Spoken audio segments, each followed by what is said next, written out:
শেষ ঠিকানা যদি ৩.৫ হাত মাটি হয়, তাহলে কিসের তো ক্ষমতার দাপট? ভোর ৫টায় মৃত্যু, সকাল ৬টায় জানিয়ে দেওয়া হবে মাইকে, ৮টায় শেষ গোসল করানো হবে, ৯টায় তোমাকে নতুন কাপড়ে সাজানো হবে, জোহরের নামাজের পরে তোমার আলিশান বাড়ি থেকে বের করে নিয়ে যাওয়া হবে, ২টায় তোমার জানাজার নামাজ পড়ানো হবে, ২:৩০টায় তোমাকে কবরে নামিয়ে ফেলা হবে। মাটি দেওয়া শেষ হয়ে গেলে কেউ তোমার জন্য দোয়া করবে, আর কেউ চলেও আসবে। এই তো জীবনের শেষ আয়োজন।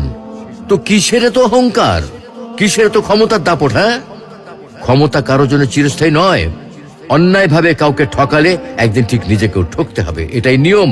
হ্যাঁ, এটাই নিয়ম। ভোরের সূর্যোদয়ের আলোতে যে পৃথিবী আলোকিত হয়, সন্ধ্যার সূর্যাস্তে তা আবার হারিয়ে যেত দেখি।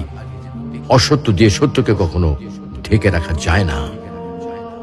প্রকৃতি